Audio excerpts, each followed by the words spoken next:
बांग्लादेश के अंतरिम नेता मोहम्मद यूनुस चीन जा रहे हैं। पद संभालने के बाद यह उनकी पहली बड़ी विदेश यात्रा है। लेकिन यहाँ एक बड़ा सवाल है, भारत के लिए इस यात्रा का क्या मतलब है? ढाका और नई दिल्ली के बीच तनाव बढ़ने के साथ बांग्लादेश बीजिंग के करीब जा रहा है। मोहम्मद यूनुस 26 मार्च से शुरू होने वाले 4 दिनों के लिए चीन का दौरा करेंगे। वह 27 मार्च को एशिया और हैनान के लिए बोआओ फोरम में भाग लेंगे। अगले दिन वह बीजिंग में चीनी राष्ट्रपति शी जिनपिंग से मिलने की उम्मीद है।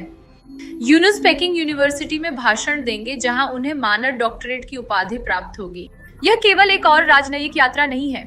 यूनिसी अपनी अंतरिम सरकार के लिए वैश्विक मान्यता की तलाश में है, जिसने शेख हसीना के इस्तीफे के बाद पद संभाला और छात्र विरोध प्रदर्शन के बाद बांग्लादेश से बाहर चली गई। अमेरिका द्वारा 30 अरब डॉलर की सहायता रद्द करने के बाद बांग्लादेश वित्तीय दबाव में है। ढाका अधिक निवेश, बेहतर आड़ शर्तों और नए व्यापार समझौतों को बढ़ावा देने की उम्मीद कर रहा है। बांग्लादेशी डेली स्टार के अनुसार बांग्लादेश और चीन के बीच कम से कम 8 समझौतों पर हस्ताक्षर होंगे। इनमें व्यापार, जल प्रबंधन और उन्नयन पर समझौते शामिल हैं। मुंगला बंदरगाह, बांग्लादेश का दूसरा सबसे बड़ा बंदरगाह, चीन 24 अरब डॉलर के व्यापार के साथ बांग्लादेश का सबसे बड़ा व्यापारिक भागीदार है। हालांकि चीन को बांग्लादेश का निर्यात 1 अरब डॉलर से कम है। अब ढाका चीनी आरण पर ब्याज दर को 2 से 3% तक कम कर केवल 1% करने और चुकौती की अवधि को 20 से बढ़ाकर 30 वर्ष करने के लिए बातचीत कर रहा है। बांग्लादेश का 70% से अधिक सैन्य उपकरण चीन से आता है और ढाका चीन की बेल्ट एंड रोड पहल में एक प्रमुख भागीदार है। बीजिंग ने बांग्लादेश के बुनियादी ढांचे में भारी निवेश किया है। मेज पर एक और प्रमुख मुद्दा पूर्वी नदी है। चीन ने भारत से बांग्लादेश में बहने वाली नदी के हिस्से को ड्रेजिंग और बैंकिंग करने का प्रस्ताव दिया है, लेकिन ढाका ने अभी तक इसे मंजूरी नहीं दी है।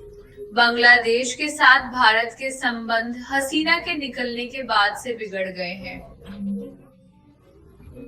बांग्लादेश में हिंदू अल्पसंख्यकों के खिलाफ कथित अत्याचार और भारत में शरणार्थियों की बढ़ती आमद को लेकर भी चिंता बढ़ रही है। ढाका ने औपचारिक रूप से हसीना के प्रत्यर्पण का अनुरोध किया है, लेकिन भारत ने इनकार कर दिया है। चीन इस बीच रणनीतिक कदम उठा रहा है। भारत ने बांग्लादेशियों के लिए मेडिकल वीजा में कटौती की है, इसलिए ढाका अब चिकित्सा इलाज के लिए चीन पर निर्भर है। हाल ही में बांग्लादेशी चिकित्सा प्रतिनिधि मंडल ने बांग्लादेशी मरीजों के लिए समर्पित अस्पताल की तलाश में कालमिंग का दौरा किया। भारत की चिंता बढ़ाते हुए बांग्लादेश पाकिस्तान के साथ भी संबंध सुधार रहा है। भारत ने सावधानी और धैर्य की रणनीति अपनाई है, क्योंकि चीन इस क्षेत्र में अपना प्रभाव गहरा करता है। लेकिन नई दिल्ली चुप नहीं रह रही है। हाल के महीनों में भारत ने ढाका के साथ अपने संबंध को तेज कर दिया है। भारत के उच्चायुक्त प्रणय कुमार वर्मा ने बांग्लादेश में शीर्ष अधिकारियों से मुलाकात की। विदेश सचिव विनय क्वात्रा ने भी विचार विमर्श के लिए ढाका का दौरा किया।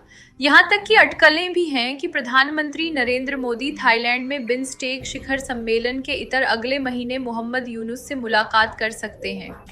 मोहम्मद यूनुस का चीन में भव्य स्वागत होगा। वह अपने नेतृत्व के लिए वैश्विक वैधता चाहते हैं और बीजिंग इसके लिए तैयार है।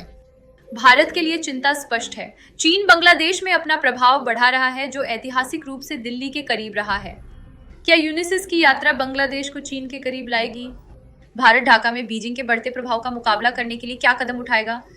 अगले कुछ हफ्ते महत्वपूर्ण होंगे।